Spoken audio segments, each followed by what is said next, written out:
Hello, slotheads, young and old, new and experienced, near and far.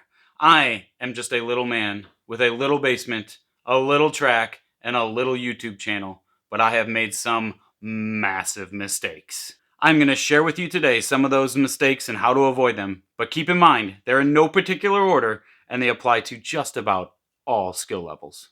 But the last piece of advice that I'm going to share with you today is reserved for those absolute beginners and may, just may, be the most important piece of advice you hear today.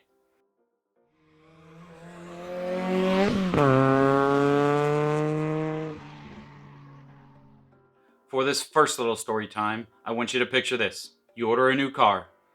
Your excitement level hits an all-time high when that package arrives and you tear it open. Without hesitation, you grab that car out of the box. You throw it on the track and you turn some laps. Excited energy quickly turns to frustration as that car limps around the track and deslots at every single curve. You set that car aside and go back to whatever mundane thing you were doing before that beautiful package arrived. This is exactly how I learned that it's a massive mistake to assume that these little toy cars are manufactured to anywhere close to the specifications of their full-size counterparts. Spoiler alert, they are most definitely not. So, learn how to tune your cars so you don't make the same mistake I have over and over and over again. Like many of you, the first thing I wanted to do when I got my hands on that starter set was add more track and extend my lap length. I went out and purchased more curves, more straights, more lane changers. I gathered up every piece of track that my measly hobby budget would allow. The newly acquired track gave me a great variety that I could experiment with, and I was really pleased with my options. Until I learned how great racing can become when you add shoulders. I was left with boxes and boxes of track, and next to zero budget left for those coveted shoulders. Avoid making the same mistake I did by buying shoulders as you expand your track, rather than waiting until the budget is busted. After those first few shopping sprees, I had a boatload of track to work with. The next logical step was to start designing a layout. A few big curves here, a couple of overpasses over there. Ooh, maybe I can squeeze another lane changer over on this corner. And to be completely honest, 4 cars aren't going to fit into that pit lane, so let's extend that out. Alright, looking good. Let's zoom out and take a look and see what it looks like. Holy moly, that looks like a big old hot mess of track. It actually resembles a spaghetti bowl.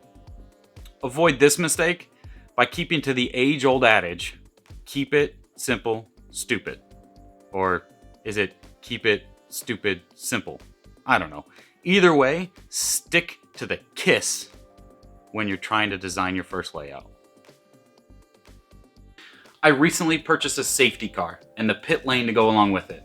As I was sitting there in the store, staring it down, I kept thinking in my head all of the crazy, cool simulation scenarios that could play out during a race. I raced home and quickly got to work implementing the parts into my track. A week or so later, my brother visited, and I was really excited to show him my track and this crazy cool safety car function we had. As it turns out, explaining how a digital slot car track works to a complete noob is a bit overwhelming. Add on top of that, a safety car that comes out every time you deslot, well, complete mayhem ensued. If you decide to add a safety car, by all means, go for it. They're really cool. But avoid my mistake by introducing new drivers to your track one complex idea at a time. I often become a victim of my own analysis paralysis, and researching a digital slot car set was no exception to this rule. I spent many hours right here on YouTube watching videos just like you, hemming and hawing about my future purchase.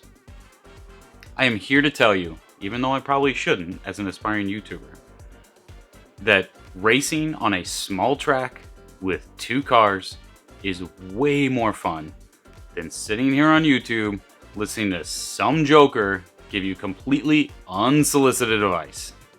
So avoid my biggest mistake by listening to this one quote. You can't steer a parked car.